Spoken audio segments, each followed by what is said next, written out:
Thank you, Mr. Chairman, ranking members, and distinguished members of the committee. I am the 10th Secretary and the CEO of the Phi Beta Kappa Society, and I say that I am delighted to hear Dr. Zimmerman's celebration of the liberal arts and sciences. Phi Beta Kappa was founded, like our nation, in 1776 and dedicated to the notion of free expression, free inquiry, and that the liberal arts and sciences would bring us to a better place. Indeed, it has in this country. I am honored today to appear on behalf of the Anti-Defamation League, of which I am a National Commissioner and former Chair of the National Legal Affairs Committee. The challenge of free expression on our campuses has never seemed greater, and I am grateful for the opportunity to address it today before this committee. I know from my years as a law school dean and as a university president that these challenges come in all directions and all contexts. They come from the left and they come from the right. Mr. Lawrence, just pull the mic a little closer. Pull your mic a little closer to you there. Yeah, we're talking. Did you miss any of the good stuff, Mr. Chairman? Got it all. Got it all. Keep going, brother. I want to make sure that my board heard everything, Mr. Chairman. The challenges of free speech come from the left and they come from the right. They involve students, they involve faculty, and they involve those outside the campus who affect the community as invited speakers and sometimes as uninvited agitators. Given our current polarization in our society, it is perhaps no surprise that this issue presents itself with such urgency on our campuses today, public campuses and private, small liberal arts schools and large research universities.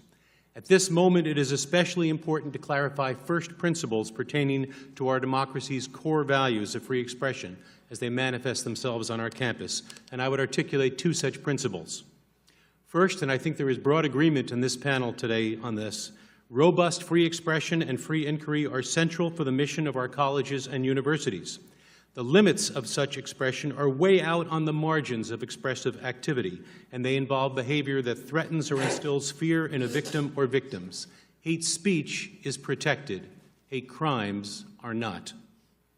The second principle is that constitutionally protected hate speech still causes harm to members of our community.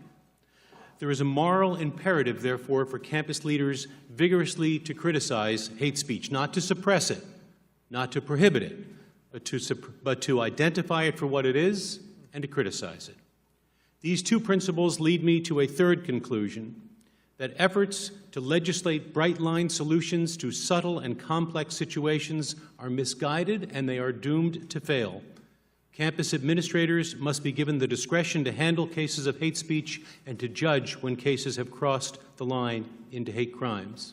If we are to do our job, as Congresswoman Fox said, to teach our students how to think, that must be left in the hands of those on campus who are best equipped to make those decisions. Let me elaborate briefly on the two principles. Free expression is a core value of our system of government and our society, and it is especially true on our campuses. Most, if not all, of our campuses share a common mission to discover and create knowledge and to transmit that knowledge through our teaching and our scholarship. For this mission, free expression and free inquiry are essential. I therefore start from the presumption that speech on campus and writings on campus are protected, but this is not a presumption without a limit. Where should the limit for expression be? Where does protected hateful speech cross over into being behavior that a university may prohibit and sanction? As is so often the case in the law, for example, in basic principles of criminal law, we do best to focus on the actor's intent. The division between that which we may protect and that which we may prohibit should be based on the intent of the actor. Is the intent to communicate, however hateful the idea, or is the intent to intimidate and threaten a particular victim?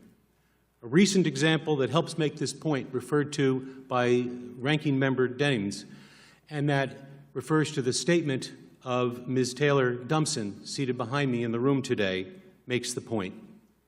As the ranking member said, after her election as the first black woman to hold the position of president of the student government at American University, she was the victim of targeted, hate-motivated actions, bananas hung with nooses with the letters of an African-American sorority.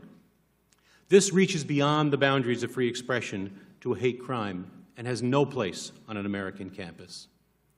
To be sure, not all hateful speech is similarly threatening and prescribable. Much is protected. What is the proper response when hateful speech that is protected occurs on our campuses? Here, I believe, as Professor Strawson said at the very beginning, we do well to look to Justice Louis Brandeis's famous dictum in the case of Whitney against California, where he said the answer to hateful or offensive speech is not enforced silence, it is more speech. And in the face of hate speech on campuses, the call for more speech is not merely an option, it is a moral obligation on behalf of our campus leaders on all sides. We observe with alarm the disturbing increase in the number of cases of white supremacist activity on our campuses, as has been well and disturbingly documented by the Anti-Defamation League.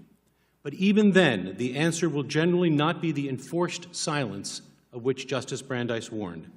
The answer is to assert the highest values of our academic communities.